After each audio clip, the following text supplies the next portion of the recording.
Dude, I'm not into sex. I'm into sex because, like a lot of people, it's an opportunity to bond with my best friend. That's not like a lot of people. Welcome back to another breakdown where today we're going to be talking about Peacemaker Season 2, Episode 2. Another fun episode for the new season. James Gunn is already doing a fantastic job, and I'm already having a lot of fun watching the trauma that Peacemaker is going through. But also had some very good moments, setting up more canon stuff for the DCEU that's from the DCEU, and just setting up, what's to come for the future, which is great to see. So what we'll be doing in this video is just breaking down the episode, going over all the Easter eggs and references that happened during it, explaining some of the plot points, and also coming up with theories, because that's always the best part about watching shows week to week.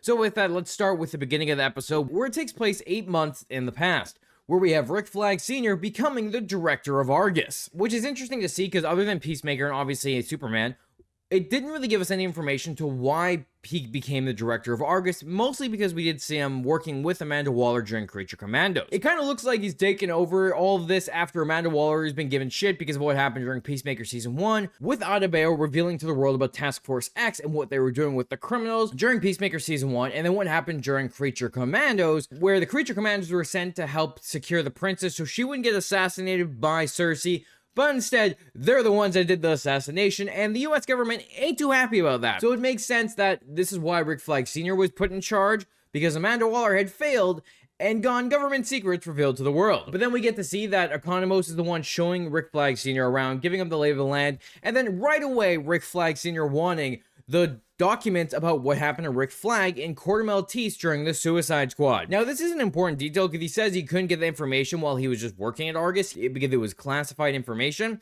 So now, during this, giving us the flashbacks to Corte Maltese, giving us the incident of Peacemaker taking out Rick Flag, it's making it so that movie is canon. I mean, we already know that stuff is canon because of the Creature Commandos, but this is solidifying it now because we are actually seeing the scenes be revealed during this DCU project. So showing exactly how it went down in the movie and making it so the Suicide Squad is definitely canon to the DCU, which also means most of those characters that were in the movie and survived that movie are canon. So I feel like we're probably going to see Margot Robbie's Harley Quinn once again, unless they do kind of like a soft reboot where they just cast a different actress.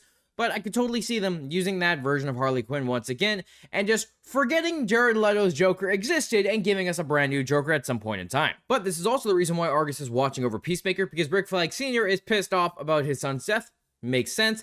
So he wants to watch Peacemaker to see if he slips up at any point so he can throw his ass back in jail for what he did.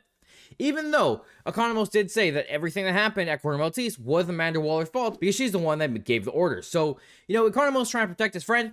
Didn't really work out that well, and it's curious to see Rick Flag Sr. and Peacemaker go at it when we get later in the season. Plus, in Argus, we do get to see their comic-accurate logo, which is great to see, and I love that they put that little detail in there. But then we pick up with Peacemaker, who's doing a horrible job at trying to hide the body of his alternate universe self. It kind of plays into the comedic aspect of the show, where he's just struggling, he can't shove the body anywhere, it keeps stumbling out, and it also just shows him how traumatized he is, because he's looking at himself. He's looking at himself dead, and he doesn't really know how to process it. So I like how they're dealing with these consequences as he tries to figure out how to move forward after he ended the life of himself. But we'll talk more about that when we get to Vigilante coming into play as he helps Peacemaker get rid of that body. But when we get to that point in the video, we'll talk more about that because I have a lot more to say. However, we have him making a call on his Lord Tech phone, showing the symbol of Lord Tech, and also just a reference to the Justice Gang once again, because they have the same logo on them because it's Maxwell Lord's funded Justice League. Nice little detail there to show Lord Tech is bigger and people, have Lord Tech equipment and stuff. So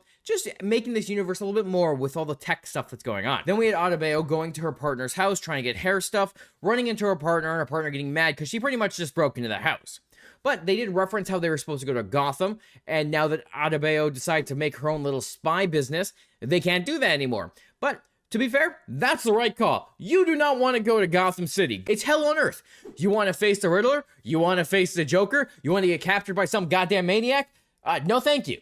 So, hey, at some point, Adebayo did the right thing by staying here. However, I do like how they kind of put that in there. They're putting those little Gotham hints. I like to mention it every once in a while because we are going to get the DCU Batman eventually. Then on top of it, her partner is wearing a Jitters coffee uniform, which is just a reference to Jitters, the coffee shop that's a big place in DC Comics. And also we've seen in the Arrowverse where the Flash and all of them always went for coffee. We then have Harcourt all beat up. She looks rough after getting into her bar fight last episode. And we get to see a woman trying to help her thinking that Harcourt's being abused. And it's kind of like a nice moment where this woman's trying to look out for another woman. She's trying to take care of her, be like, hey, we can get you help if you need it. But Harcourt, even though this woman is being nice to her, even though she's just being really pushy and trying to get the answers out of her, Harcourt snaps at her, gets mad at her because Harcourt does have anger issues and she has to learn to overcome that this season to become a better person and let stuff go, because she doesn't like people offering help. It makes her feel weak rather than her being that kind of like strong self. That's kind of like why she has toxic masculinity. Very interesting to see how they're setting up her character, and I do love the little details they added in this scene as well. How they called the guy Beaker, and when you look up what Beaker looks like from the Muppets, he looks like Beaker, so funny that they added that in there. We also had her looking at that cashier wanted sign when she was leaving the drugstore, which just shows that after last episode where we got to see her bills piling up, she needs a job because she needs money. So just adding that more detail about what she needs to be doing in her life to kind of take that next step forward to get out of debt and find her place in this world once again. Then we had Bordeaux sending the Argus agent to watch over Economos because they can't trust him because of the fact that he's watching one of his best friends. So interesting to see, this guy come in because he's an interesting character. Langston Fleury doesn't have any resemblance in the comics whatsoever. He just seems to be an original character for the show. However, I'm kind of wondering if he's maybe someone in disguise. Maybe he is a character that they're kind of going to reveal who he really is later down the road, and maybe his name is just to throw us off. However, we will see when we get further into the season. I just find this character kind of interesting because they have him with Economos, and we find out the guy has bird blindness. He can't tell what a bird looks like. A bird, eagle, a duck, a hummingbird, they all look the same to him, even though they're completely different sizes and they look completely different. He somehow cannot tell the difference. It comes back around later when Eagle's having that big fight with all of them, where he turns around, he's like, I don't know how big the eagle is, I can't shoot. You can clearly see the size. I don't know how bird blindness works, but I don't think it works like that. So I think it's funny just to see how they kind of play with that and just give him this most ridiculous thing that makes him a joke, which is fun. They always like to make fun of people, and I love seeing it. We also had Adebayo showing up at Peacemaker's house and giving him the rundown about how Argus is watching them. And I like how he won't let her into the house because of the giant party he had the night before. And it's just funny how he's like, oh yeah, we're not going to let anyone in here because, well, there's a bunch of naked people there. But I do like the conversation they had because they had some fun moments during it when they're sitting outside.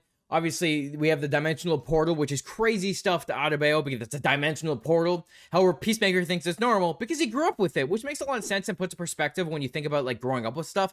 Like you might see this as normal, but some other people might think it's crazy as all hell. But I like how they show the two different perspectives, how they grew up completely differently and they see stuff in a different way. Just like how Peacemaker makes fun of her Methodism for being crazy Martian shit. And I feel like that is a Martian Manhunter reference because whenever we say Martians, it just clicks in my head, Martian Manhunter. But, could be a reference, could not be. First thing I thought of when I heard Martian, though.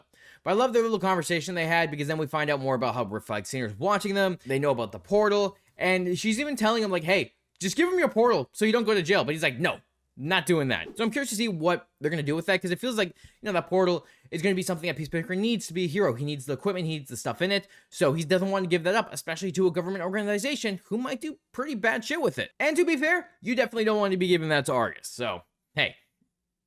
He's making the right call here. And I love when Adrian Chase showed up and Fleury's like, he looks like he caught all the Pokemon, which obviously is not the plural pronunciation of Pokemon. And I just like the little Pokemon reference there because we gotta catch them all as we have some guy who looks like he's from the show because he looks so innocent. He looks just like a happy guy until you realize he is a very dark, twisted person who has no sense of morality, which I really love how comedic Vigilante is, how kind of crazy he is, and how he just, every time he's in the scene, it just kind of lights up and is more fun. I just love how he's pissed at Peacemaker for not inviting him to the party he had the night before, because he's like, he's not into sex. However, he's into it if it can help him bond with his best friend. So just like so weird and random, but also so funny. And then when they go into that portal, it alerts Argus right away, but it also shows Peacemaker being absolutely freaked out about killing himself because that's traumatic. He literally killed himself and now has to dispose of the body. So now he's just trying to deal with the trauma of doing this. He's taken out his brother, his father, and himself, and now he's just got to figure out how to move on with his life, which is going to be like a very big push for him. He has more trauma to overcome, something to really try to go closer to that hero he wants to be. And the way they were doing, getting rid of the body, dropping the head, all this stuff that I don't think I can fully show on the internet, it does definitely show Peacemaker being more and more traumatized as he's dealing with this. But on the other side of things, because of how screwed up Vigilante is in the head, but he's just having a good time. He's just bonding with his best friend, dismantling a body, and they're burning it in the Crypt Keeper's little barrel, and Peacemaker tells him to fuck off because the guy never says hi to him. So it's funny how they're going to keep probably putting that Crypt Keeper as like this fun, reoccurring character that Peacemaker tries to become friends with, but just never succeeds. Maybe at the end, maybe we'll have a beer at the very end. Just like out that end of Peacemaker Season 1, we saw him with the alien, and Eagly just hanging out at his trailer. But after all that, when Peacemaker goes back into his house, we get to see him going through his other versions of himself's phone, and he gets to see him living his life with Harcourt. They had a fantastic life. It looked like they were in love, and he really feels that. He wants to be with Harcourt, and it really hurts him that he's not with her. So it's just another step in the direction that he has to go this season. He has to become a hero, he has to overcome the trauma he's gone through, and he has to overcome the love he has for Harcourt, how to win her back. And it was nice to see our version of Harcourt hosting the party as well for the 11th Street kids, because it's like kind of like this really nice moment to have them all come back together after the last season, and 11th Street Kids was their name from last season, so it's great to see them all reunite, have a fun moment of Vigilante throwing Economos a beer and dropping it twice, and just having these really ridiculous moments as they partied all night. But while that was going on, we had Argus infiltrating Peacemaker's home and then get absolutely obliterated by Eagly, because you don't mess with this bird. And like I said before, Flurry had bird blindness, so he couldn't tell what the size of Eagly was and couldn't shoot him without possibly hitting his own man. So it's just funny to see them all get wrecked by this eagle in the house. He gets a badass moment of ripping the guy's eyeball out, knocking them all down, getting a badass walk at the end, which just resembles what James Gunn likes to do with the slow-mo walks. Where like in Guardians of the Galaxy, we had the Guardians walking slow, Creature Commandos, we had them walking slow. So a lot of the projects James Gunn does, we always have the characters doing a very slow-mo, cool shot. And this time, Eagly got his moment to shine, and it was an absolutely brutal scene.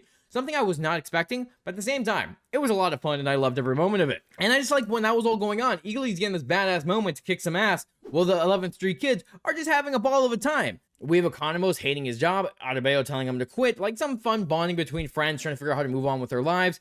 Peacemaker worried about Harcourt, but Harcourt instead of taking it like, hey, I'm okay, you know, I can deal with it. She thinks he's calling her weak, gets mad about it, and storms off. So it's her, again, having to deal with other people worried about her and offering their help. She has to learn to accept the help and not be offended by people trying to help her out, because she's not weak because she needs help. She just needs to reach out for people and can't do everything by herself, which I do like to see. It's showing that these are the things she has to overcome this season. I'm looking forward to seeing her grow, Peacemaker grow, and all these other characters grow as the show progresses. But then we get to the end of the episode where Peacemaker stumbles his ass all the way home, doesn't notice that Eagly got into a fight, just thinks he wrecked up the place, gets drunk and hugs Eagly. Eagly does not like that, and then he tries to drunk test Harcourt from the alternate reality, realizes he has to go to that alternate reality, and stumbles his way over there until he can get a signal, which he does message him back, but with a broken heart, which kind of begs the question, what does that mean? Maybe they were having a conversation before that Peacemaker deleted, so he couldn't see what was happening before, and Harcourt was just replying with a broken heart because of how their conversation went, or something else. But at the same time, we also see that his family was looking for Peacemaker. They talk about him being on pills, and they talk about him probably going missing, and why there was blood in the library. So I feel like it's going to have Peacemaker, when he shows up and they find out that he's in the library, they're going to be like, whoa, why do you look so drunk? Did you go and have a bender and are you stumbling your way home? Like, where are you? I feel like something's going to go on there, because there is this big theory going around right now that Earth is actually the version of Earth where there's just a bunch of racists everywhere, and racists are the good guys, which I can totally see based on how we saw those characters in season 1. I could see it being like that, where this world is run by the racist people, where it only allows white people to be around. And now Peacemaker, our version of him, has to be that hero to revolt, take them down, and go back to his Earth and not feel bad for taking himself out. Instead of being that villainous person who took out a good character, he actually took out the villain instead. So maybe there'll be this big realization that Peacemaker has to go through, realizing, hey, this alternate reality isn't actually this great, lovely reality. He might see stuff that's like, oh, it looks good and all that, but mentally blocking the stuff that seems bad until he kind of comes full forth, where maybe Adebayo has to deal with something, and that Earth, he sees her version of her getting treated wrong. He finds out this is a wraith to Earth, and then loses his shit and starts kicking some ass. And I can feel like that's what's going to happen. I feel like there's some, like, more going on in this alternate reality, because it's not all perfect. There has to be something darker that we have yet to see. And I'm very looking forward to seeing, you know, what's going to happen, because it's a big mystery right now. We've only gotten the house and those little newspaper slips. So there's something else coming down. And I do like the theory that this is like the racist Earth, like where the Nazis won the war. And now Peacemaker has to go and save the day in that reality and stop the racist bastards from being the heroes of this universe. But very curious to see what's going to happen. Let me know if you've heard that theory and what you think about that theory, because I feel like that is, you know, how it's progressing so far, and I feel like that could be 100% what's going to be happening. I'm really looking forward to seeing if it does come true. But let me know, what other Easter eggs and references did you notice during this episode? What did you think of it? And we'll talk about it down in the comments below. Thanks for watching. If you like this breakdown, make sure to like and the subscribe button. It helps out the channel a lot, and you get to stay up to date with all my Marvel, DC, and anime videos. Thanks again, and I'll catch you next week when we watch another episode of Peacemaker Season 2.